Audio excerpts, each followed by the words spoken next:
Olá e boas-vindas a mais um mergulho profundo no nosso material de hoje. Olha só, o nosso foco nesta análise é desvendar as fascinantes origens biológicas daquele nosso conflito interno de todo dia, focando na evolução dos 4 cérebros humanos e na PNL. A gente vai usar como base o conteúdo brilhante do livro Transformational NLP, do Carl Buchheit e da Ellie Chamber. Pega um café, se acomoda, porque chegou a hora de entender como a evolução moldou a arquitetura da nossa mente e como isso afeta absolutamente todas as nossas decisões. Ok, vamos direto ao ponto. Existe um paradoxo gigante na experiência humana. Sabe aquela velha mania de sofrer por coisas que ainda nem aconteceram? Pois é.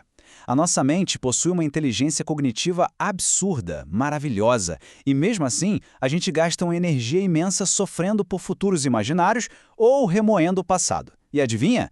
O motivo para essa angústia toda não é falta de caráter, nem fraqueza, é pura biologia. É um subproduto direto de como o nosso cérebro evoluiu ao longo de milhares e milhares de anos. Para entender de onde vem tudo isso, a nossa jornada vai passar bem rápido por 6 pontos principais. 1. A evolução dos nossos cérebros. 2. O cérebro reptiliano.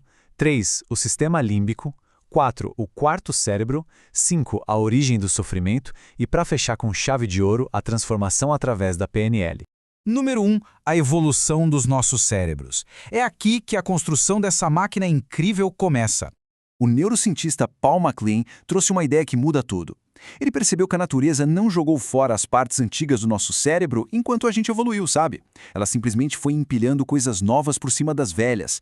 É literalmente como um prédio sendo construído aos poucos. Tudo começou há eras atrás, com o cérebro reptiliano. Aí, uns 150 milhões de anos no passado, surgiu o cérebro mamífero. E o nosso cérebro humano moderno? Ele é novinho e folha, tem só uns 35 mil anos. Ou seja, a humanidade carrega múltiplos computadores biológicos rodando ao mesmo tempo, muitas vezes com objetivos totalmente diferentes. Ponto 2. O instinto. O nosso cérebro reptiliano. Essa é a fundação de tudo. Ele engloba o tronco cerebral e o cerebelo. A missão de vida desse cérebro, uma só.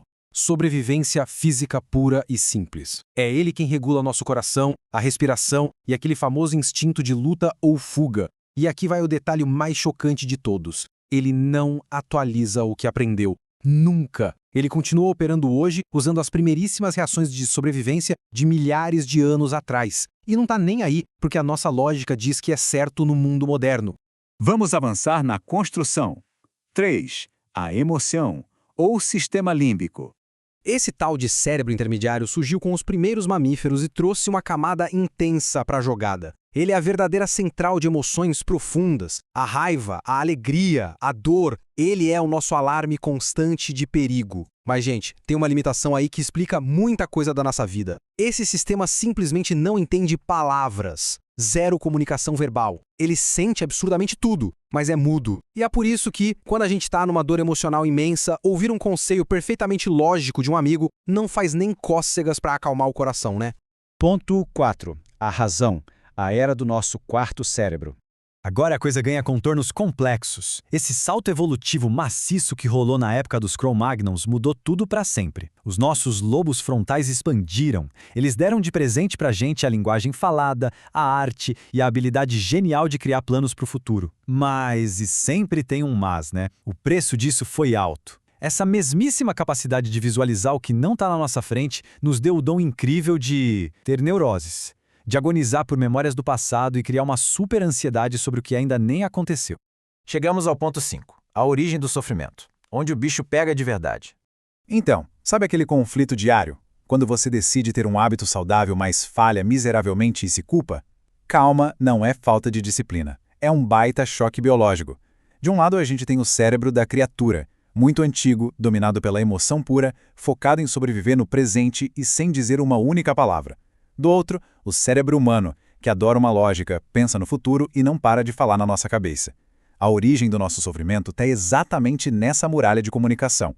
O seu lado criatura grita instintivamente por açúcar para aliviar o estresse, enquanto o seu lado humano tenta desesperadamente focar na dieta para o longo prazo. E para mostrar como essa briga é injusta, presta atenção na nossa biologia.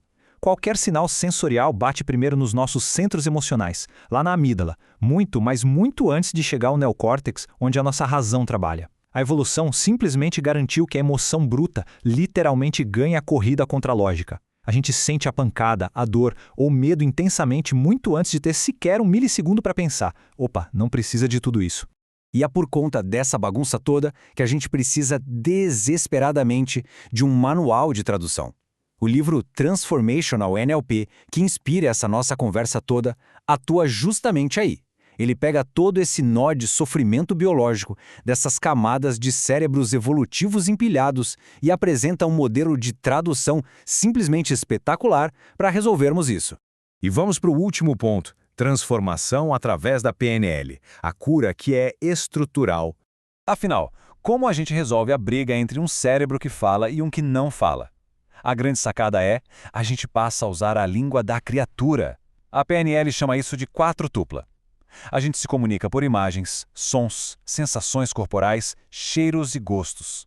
Ao usar os nossos sentidos em vez de argumentos puramente lógicos, a gente pula aquele muro racional e vai direto bater um papo com as partes mais antigas da mente, reprogramando a emoção na língua que ela de fato entende. No material original, eles têm uma definição um tanto engraçada, porém profunda. Eles falam que a gente vive num biscoito óreo da condenação eterna. Pensa bem, a gente vive espremido como o recheio de um biscoito. De um lado, regras rígidas de segurança biológica, do outro, uma devoção maluca, cega e inconsciente aos nossos ancestrais, nos fazendo jogar fora o nosso bem-estar só por lealdade a velhos sistemas familiares. É um monte de padrão de sobrevivência desatualizado, mantendo todo mundo empacado no passado. Mas calma, tem saída. O caminho para essa liberdade acontece através de passos bem estruturados. Primeiro, a gente tem que notar as pistas que o inconsciente dá, sejam aquelas imagens que não saem da cabeça ou sensações físicas. Depois, a gente reprograma isso usando a tal da linguagem sensorial. O que acontece na prática, a gente literalmente recalibra e ajusta os pesos das conexões neurais no cérebro. A gente passa um pano nessa lousa velha, cheia de sobrevivência ancestral, e garante que o nosso mapa interno comece a trabalhar a favor do que a gente quer hoje, e não mais contra a gente.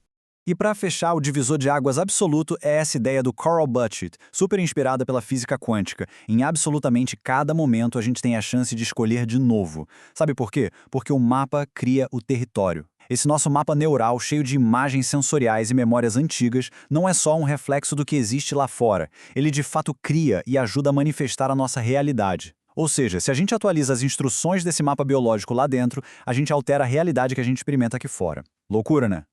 Fica essa provocação para pensar.